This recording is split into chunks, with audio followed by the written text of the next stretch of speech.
My name's J.C. McCauley, and you're watching AccessTV.org.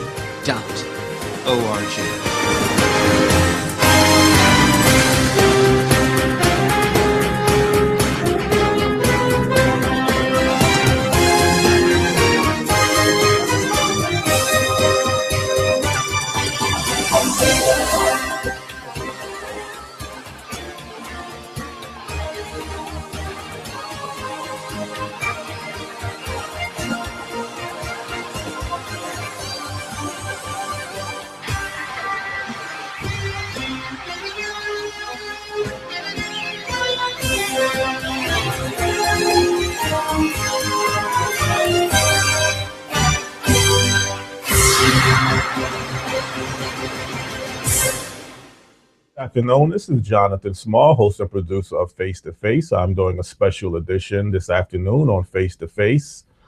Face to Face is a show that's designed to ask my guests the hard questions and give you, the viewers, the answers and the information that you deserve to know. This afternoon on Face to Face, I have a very high-ranking elected official in the state of Connecticut. We're going to discuss many critical issues relative towards Connecticut. My guest this morning is Congressman, U.S. Representative of the 1st District here in Connecticut, John B. Larson. Good morning, Congressman Larson. How you doing? Good to be with you, Jonathan. All right. Had you on All About You a couple years ago, now on Face to Face. You hold a very powerful position here in Connecticut in the 1st District as a U.S. Representative. What is the base of your position? Well, the base is the 1st Congressional District, the 27 towns that surround Hartford. Okay. And so that continues to be the district that we represent, of course, until we have redistricting, which will take place in 2020. So we're still a little ways from that, but it's basically Hartford and the 26 towns that surround it. Now, as a U.S. representative representing the 1st District, do you try to represent each town differently or similar? No, you represent all the people. Okay. And so whether, it's Hartford or whether it happens to be New Hartford, or whether it's Barkhamsted or whether it's Portland, East Hartford, West Hartford, Manchester, Newington, Rocky Hill, Cromwell, I could go through the whole list. Yeah. But they all, and listen, everybody, I'm very proud of our constituent service and our operation here on Main Street in Hartford, and the outreach program that we have that services people on Medicare, Social Security, Veterans Affairs, and all the issues that directly connect people with their government, most notably Social Security, Medicare, veterans benefits. Congressman Larson, you have to spend a lot of time in Washington, D.C. Is that an easy transition to go back and forth from D.C. to Connecticut?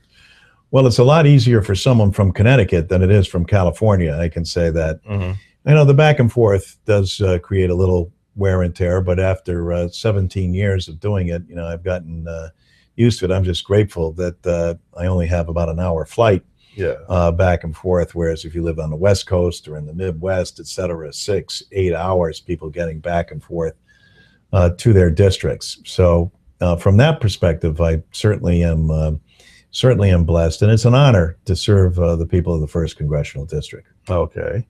There's been a lot of emphasis that Connecticut has problems in the infrastructure and its transportation system. And I guess with the latest budget proposals that's being proposed here in Connecticut, there's some funding set aside for the transportation piece or the transportation bill. Could you kind of explain a little bit your role involving the whole transportation system in our state? Well, within our state, of course, we have a federal system of transportation, and we have a state system. And of course, they're interlocked from this perspective. The federal Highway Trust Fund needs to be funded on a regular basis. And unfortunately, Congress has not done that. And very disconcerting that in the last 6 years, we haven't done that. And most recently, we kicked the can down the road again with respect to funding. Now, I say we. I voted against the proposal to kick the can down, saying it's time to fund the highway infrastructure program and put people back to work now. What's happened is, instead, by kicking the can down the road and deferring responsibility for the state, it's the state that ends up taking on the great portion of the burden with respect to the infrastructure system that we have. I credit Governor Malloy for being bold and saying, look, if the federal government isn't going to do that, certainly we can't let our roads and our bridges, our high-speed rail, our various busways all crumble around us. We've got to be about fixing that infrastructure. So I commend him for that. Would only the federal government follow that suit and do what it's rightfully supposed to do, which is to fund the transportation fund, so in return, it can send money out to the various states so they can use it in their various modes of transportation, whether it be on our highways and our automobiles, whether it be trucking, whether it be busways, whether it be rail, and in fact, whether it be airports or deep harbors, or even broadband for our schools. We need an infrastructure program for the nation. It's common sense investment. And listen, infrastructure is neither Democrat or Republican. It's American. Yeah. And it happens whether you're in an urban area like Hartford or whether you're in a rural area like Barkhamsted. Well, I mean, a few years ago, we had the tragedy that took place in Avon, Connecticut, with Avon Mountains, with the truck having brake issues and crashing into a vehicle, killing people. Sometimes you look at your highway systems and you think it's not that bad. It's, you know, it needs work, but it's not a major problem. But why do you feel there's so much emphasis that has to be done with our infrastructure? Well, because all the engineers and the architects who have done the studies, who have looked at the crumbling infrastructure around us, know that, you know, our bridges aren't safe. The various levees between Hartford and East Hartford need to be repaired. The highway system, you know, a lot of which was constructed in the 1950s and 60s, needs to be changed. We've got this huge chasm that exists over here, the viaduct between that separates the downtown from all of North Hartford. They need to be reunited. We've got a highway that runs between the dike system and now a new established national park in Coltsville. That needs to be lowered so that we can connect the riverfront to a national park and to its people. And so there's a lot of work from a just pure safety standpoint that needs to be done, and designs that are in the works but can't go forward until the planners in this case being the State Department of Transportation, know that there's revenue coming in from the federal government. So the state systems of the transportation bill affects the federal side, from what you're saying? Or is it kind of Well, it's just the opposite. The federal, because there's a federal highway system, all your interstate highways are called interstates because they travel in between states. And are part of the federal government highway transportation fund, as are the railways and as are the FAA and its control over our airports, as well as the harbors where we need to have commerce flow. Anywhere where commerce flows, and whether it be by boat, by plane, by train, or by truck or automobile, the federal government has regulatory authority over that. So our main highways in the state, federal highways in the state of Connecticut, are 84, 91, and 95.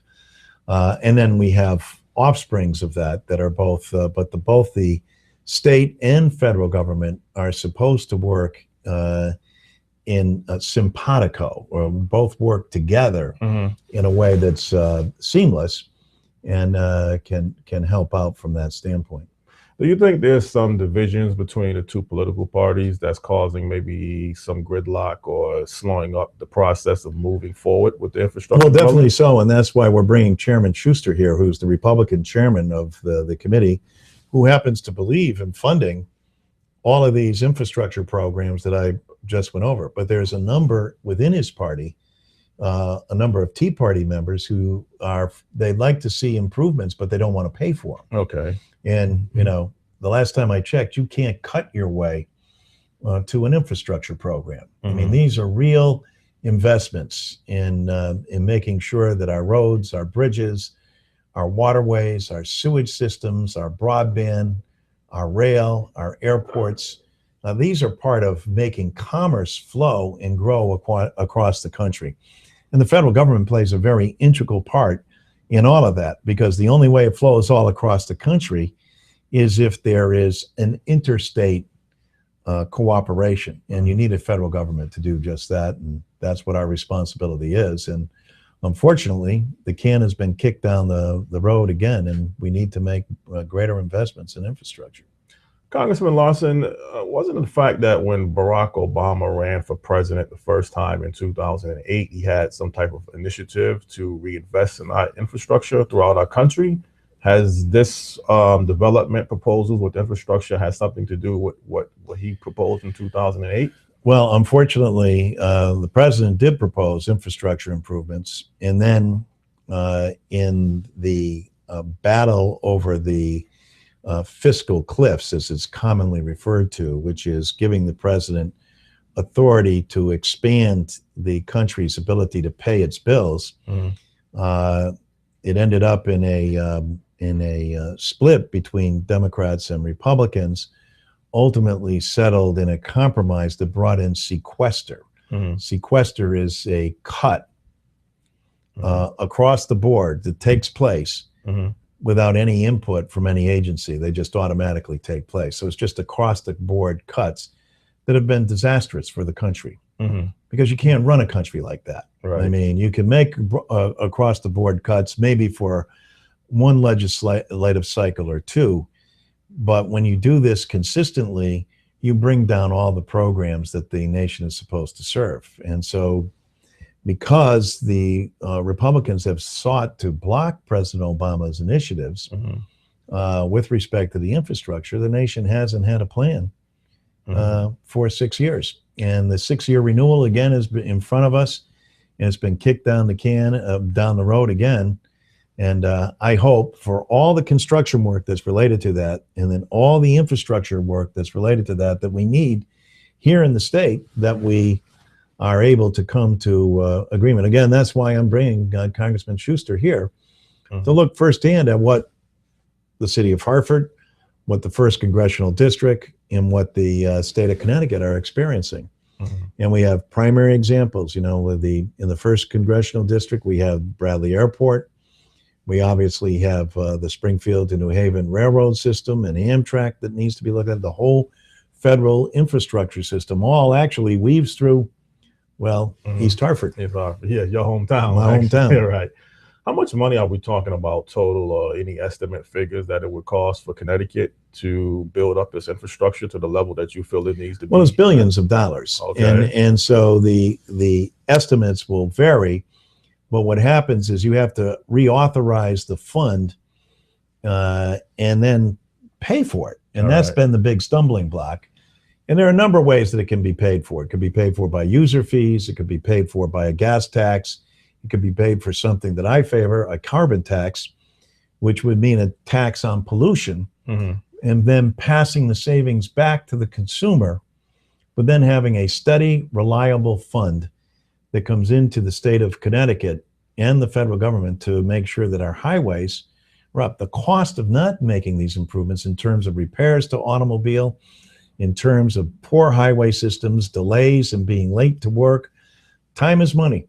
And if you're spending time with your car in the garage because there's all kinds of potholes that have gone unrepaired, if you're spending more time in your automobile because you're caught up in traffic, that's less time, less productivity that you're spending actually working and making a living. So from a very pragmatic standpoint, this infrastructure needs to be addressed. And then obviously from a safety standpoint, you mentioned what happened in Simsbury, but I can remember being in the legislature when the Mianus Bridge collapse took place in the southern part of Connecticut. And these bridges have already been labeled by Society of Engineers, not by elected officials. These are by actual engineers and architects and designers that have gone out there and said, look at this. This is bad news. These things are going to collapse if the country doesn't do something. So it's tantamount to fiddling while the infrastructure system burns. And so we have to address this. Let us hope that we take it up this year. If they do not have a full bill before us in July when it expires again, I'll vote against any proposal to kick the can down the road again. And whether it's in July, whether it's in October, or whether it's in December, I will vote against any bill that doesn't fully fund the highway system the way it needs to be funded so that we can put people back to work and secure the safety of our citizens and also rebuild the infrastructure vital to our commerce. Congressman, we are out of time for the first break. You said everything elegantly leading up to the first particular break of our show. We're going to come back with part two and get into some more important issues that you feel is very necessary and needed. Absolutely. All right. Good afternoon. This is Jonathan Small. I am hosting a special edition this afternoon of Face to Face with Congressman, U.S. Representative John B. Larson of the 1st District here in Connecticut. I'm going to come right back with part two of our show. Thank you.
How do you judge a law firm's success? Cases won, money made, or what the firm does in the community? At Dressler Strickland, we know that success is just the beginning. The true measure of success is what you do with it. For 33 years, we've used our success to help our neighbors and our community. 24/7, 11/22. Whenever you need us, we'll be there. Dressler Strickland, building communities one case at a time. Good afternoon. This is Jonathan Small. I'm hosting a special edition this afternoon of Face to Face with Congressman, U.S. Representative of the 1st District, John B. Larson. We're going to continue with our subject or our show. Congressman John B. Larson, there's so many criticisms of the Democratic parties and the Republican parties that's causing a lot of delays in our state and our nation. Do you try to stay neutral in what you believe in and don't get caught up into party sides? I mean, is it something that you just stick to what you believe needs to be done, or you have to go with the Democratic side because you are Democratic? Well, you're elected by the people. Okay. And so you're elected by the people to represent the people. And while I'm proud to be a Democrat and proud to stand for the values that that party has stood for, which would be investment in our infrastructure, putting people first, putting people back to work gainfully, going back to Franklin Delano Roosevelt with the New Deal. We know what happens when you have a downturn in the economy. You have to reinvest in the American people. You have to put them to work. And when the safety net or the, falls through for people and they have nowhere to turn, well, it was the Democratic Party that came up with Social Security. It was the Democratic Party that came up with Medicaid. It's the Democratic Party that came up with the Affordable Care Act, all of which, in the most recent Supreme Court ruling indicates that they're all here to stay. That is the social safety net. And yet I make a habit in every single Congress of making sure that I reach out to the other side and work with members on both sides of the aisle, because ultimately it's not about being a Democrat or Republican. It's about being an American and helping the nation through its problems. Now, I belong to the Democratic Party, and I'm very proud to do so, and I'm proud of the values that we bring to the great debate in this nation.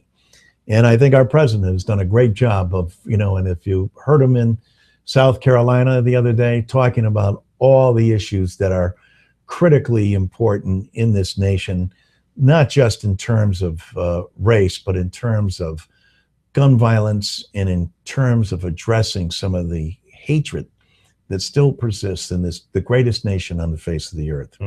So, and to do that, again, you have to cross over both sides of the aisle. And there have been stellar examples of that throughout history. Abraham Lincoln was a Republican, and he was a great president, maybe one of the greatest in the country's history. I would rank Roosevelt up there amongst the greatest as well, and Washington and Jefferson equally. However, you know, the parties will have their differences, but then it's sorting through those differences and working together, coming up with a compromise. The problem with Washington isn't so much Democrats or Republicans, but extremes within the various parties that will not compromise. Okay. And if you will not compromise, now there was a very specific goal with respect to President Obama. They said they were going to obstruct anything that he did. And he's been successful in spite of their obstruction. But it's that obstruction to common sense things like we were talking about in the last segment, like infrastructure, that has really hurt the country. And my God, can we not, after yet another tragedy in South Carolina, after yet another shooting here in Hartford, can we not come up with a program for universal background checks on guns, something that 76% of the NRA agrees with? We need to put those matters to a vote on the floor of the House of Representatives and in the United States Senate. And if we do so, you know, I strongly believe that the pressure from outside of Washington, aside from the pressure that exists in the special interest and all the lobbying groups that exist there, the pressure from people in our tradition as Democrats has been that we are the party of the people. And so I very proudly wear that banner, but understand completely that first and foremost, you're an American. You know, when they play the Pledge of Allegiance, and when you get up to stand and say the Pledge of Allegiance before the flag, we all stand together.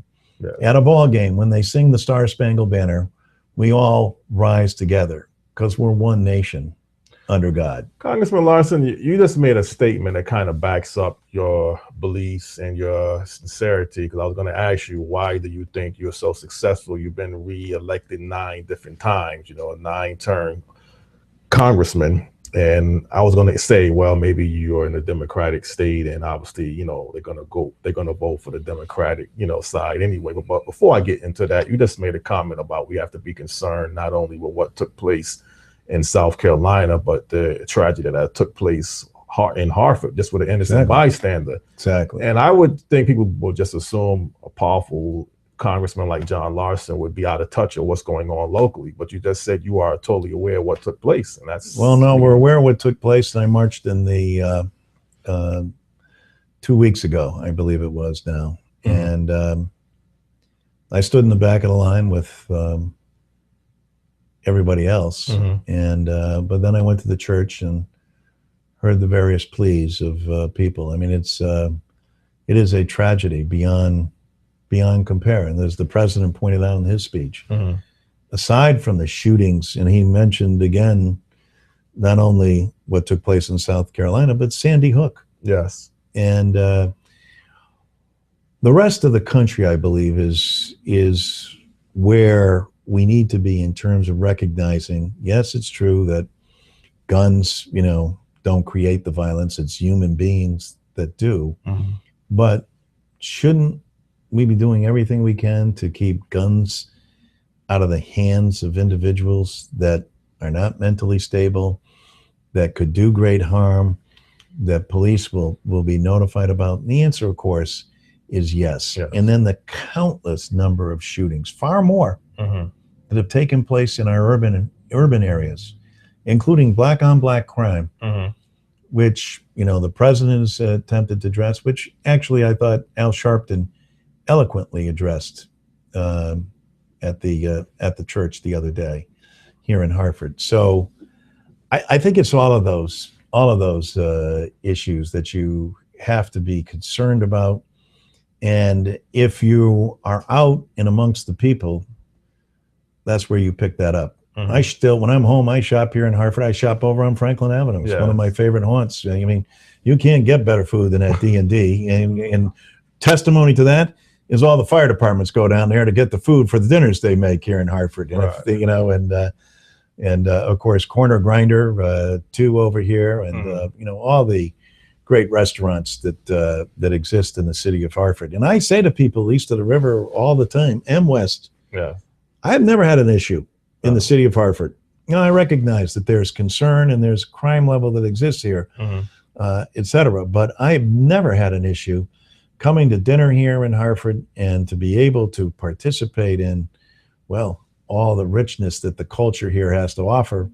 Coltsville just being another one that we're going to add to the list with a national historic park here to go along with the oldest continuous museum, the Wadsworth Athenaeum, anywhere in the country, the old State House, to look at all the cultural influence, of course, the Bushnell and everything that they've done, and to be able to have a cultural center like this and then to see the continued improvement that's going to take place just makes me all the more determined to pull together to make sure that our streets are safe, that our schools are safe for all of our children, just not the children in the suburbs. Right.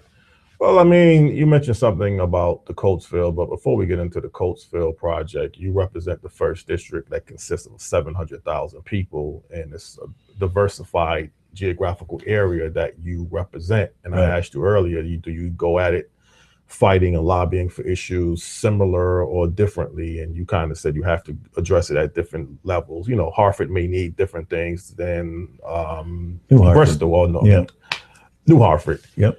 But at some point, Connecticut gets a very bad rap in some areas and a very good rap in some other areas. We are very helpful to our most needy people, our veterans, our social service systems. We treat people with dignity, and whether one party is involved or another party is not involved in that belief. But there's some areas that Connecticut gets criticized, that we tax too much, we spend too much, we don't know how to tighten our belt. And as a U.S. congressman that spends a lot of time in D.C., do you look at other states throughout the country, like Texas, to say that they're growing, their population, their business side? Could Connecticut learn from Texas, or you don't think that's the right model to go towards? Well, you have to take each state, as you suggest, and look at this state and its strengths. Now, you could fit, the whole state of Connecticut in Dallas and Greater Dallas, so it's not, it is a huge geographic phenomenon, but its economy, is not unlike the West Coast and California, another large state. Now, Texas, for example, I believe has 30 plus members of Congress. California has 53. We have 5. Okay.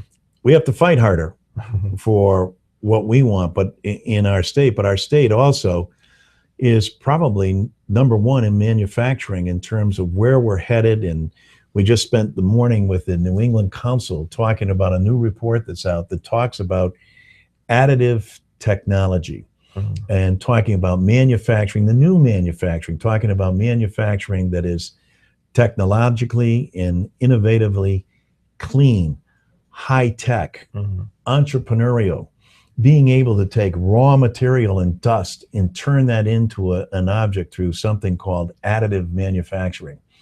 Phenomenal with the breakthroughs that are taking place in biochemistry and what's going on in the development of healthcare and medical devices and the biosciences in general and the genomic project. So these are all things Connecticut is ideally situated to capture. It is, however, a small state geographically. And in that small state geographically, if you were to count Hartford in its geographic region, it's like the 5th poorest city in the country. If you included West Hartford, East Hartford, and all the surrounding towns in that area, it would not. We're going to riches. Because Connecticut is the almost, if not 1, 2, we're always in the top 3 per capita. Now, a lot of that wealth comes from Fairfield County.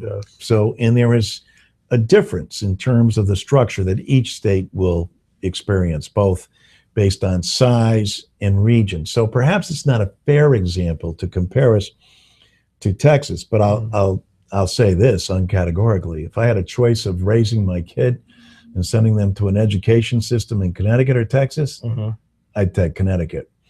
If it was high, if it's manufacturing and it's education in our university systems, in our structures here, a choice between Texas and Connecticut, I take Connecticut. Connecticut. Yeah. And there are lots that we can learn from several states, including Texas, in terms of we're an older state, you know, in so many respects, and because we're one of the 13 original colonies, but also because we're a small state and intensely developed around decades ago around manufacturing. And there was a time when Norwich, Connecticut was the most populous city in the state of Connecticut. Today it's Bridgeport, Connecticut, you know, but Bridgeport, New Haven, Hartford, Waterbury, New Britain, you know, and Wyndham and New London, Groton. I mean, these are all communities that are good size, but also have had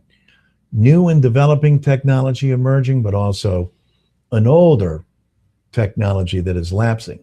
The tremendous strength about Connecticut is that it's always built for the future. And that's why the new manufacturing, these new advantageous technologies that are going to bring great assets and also great pay for people in this region.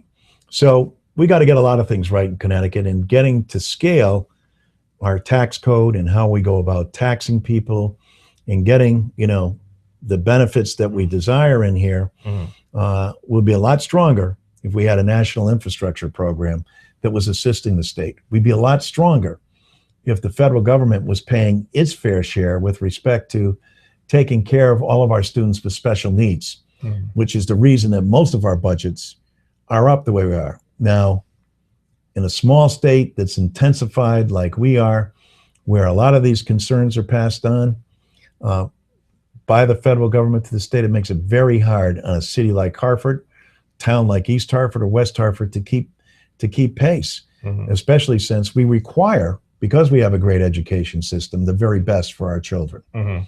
Now, there'll always be struggles with respect to that, as there exist in our inner cities, and wanting to make sure that all children of all races and colors have an opportunity to go to schools and systems where they will benefit tremendously from and get the best possible education. I continue to believe that that's something that we should be able to fund and do, whether it's the city of Hartford or whether it's the town of New Hartford, in a way that makes, you know, is the rising tide that lifts all boats. Education is absolutely the key. I'm a former school teacher. And, you know, I have 3 children, all went through the public school system. And so I understand the great concern that exists out there, and God bless the people that are able to send their children to private schools, and they get a fine education there as well. And a number of our parochial schools as well, fine educations. But the chief responsibility of communities in the states is the public education. And we've got to make sure that we're putting the emphasis there. And if we have state laws and, in fact, federal laws that say we are going to fund kids of special needs, but then the federal government doesn't pay its fair share, well, do the communities leave any kid out in the cold? As you said, no. Connecticut's known for that. It's known for its great programs. It's known for its education. Not that we don't need improvement, not that we don't have our warts and blemishes, et cetera, within the educational system. But by and large, if you had a choice between educating your child from pre-K to university level, I venture to say Connecticut would be one of the best places, not only in the country, but in the world, to get an education. Is there a need for improvement? You betcha. There always is. And especially amongst the hardest to serve, amongst the children of the families who have been abandoned, amongst the people who have been most strapped socioeconomically, or in the towns that are among the poorest and can't provide what others can. And so that's why, just like at the federal level, we call it e pluribus unum, as they say in the Wizard of Oz, in the land of e pluribus unum, from the many, one. And the preamble to the Constitution says it best.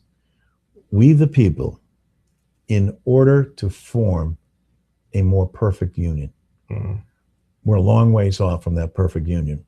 We see daily big strides that are being made. The Supreme Court decisions of this past week, both making the Affordable Care Act, you know, making that unassailable, that is the law of the land.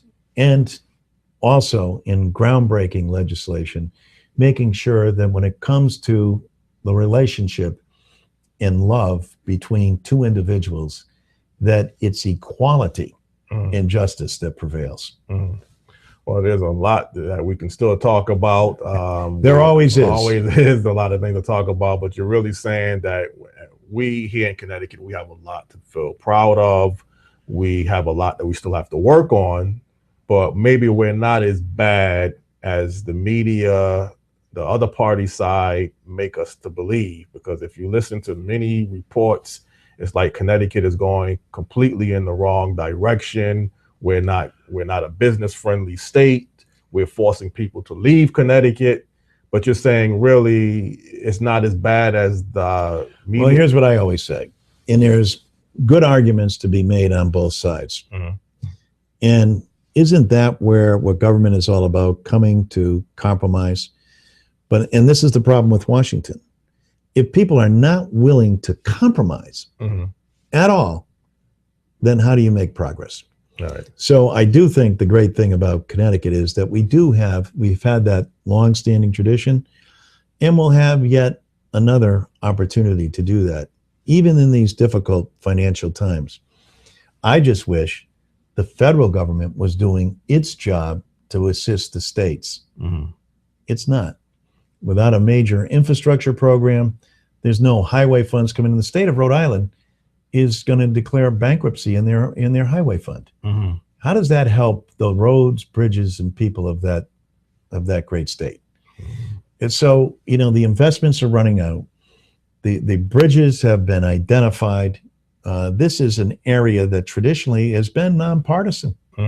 That people just work together because they know it's for the common good of the country.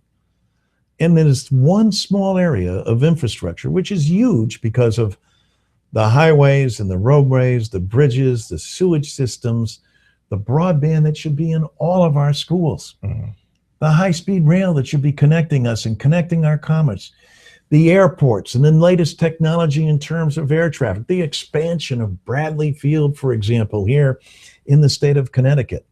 The bringing in of the new technologies, and then training our kids so that they're prepared to be the new employees in the new manufacturing economy, in the new Connecticut economy. It's a bumpy road to get there. But when government is not willing to compromise and move the nation forward, then we end up stagnating. And we see other nations powering ahead. And whether it's Japan, whether it's Brazil, or whether it's India, and all those nations have their problems too. But the one thing those nations are doing is investing in their people, investing in their infrastructure, and moving their countries forward. Congress needs to do the same. We need to get behind our states, behind our people, invest in our infrastructure, invest in the American people and our future. It's the very roads and bridges that they travel over. It's the very sewage system that cleans and keeps our rivers clean and deals with our waste. It's better climate, it's better air that we breathe, and better water that we drink. Should always be the mission of the government, in order to both defend and protect the people of the country, but also to look out for their general welfare. And part of the general welfare clause is the air we breathe, the water we drink, and also the food we consume, as well as everything that's related to improving the lot of mankind. Now, there's limits on what government should and can do, but the goals and the general welfare of the people, and certainly their employment and their work, and the benefit to the country and its infrastructure system, should be number one. Let's leave it on that positive note. Hopefully everybody was able to listen and pay attention and learn something. It was a tremendous honor having you on face to face this morning. I wish you the very best of luck in what you believe and what you're fighting for. And I would also say stay encouraged and keep up the good work. Thanks, Jonathan. Pleasure to be here. No problem, Congressman Larson. Okay, this is Jonathan Small. I had just hosted and produced a special edition of Face to Face with U.S. Representative of the 1st District here in Connecticut, Congressman John Larson. And there's a lot of great programs you can always tune in throughout the week. And I look forward to seeing you back next week on Face to Face. And until then, have a very peaceful day. Thank you. Great job to Mr. McCauley. Yo, yeah.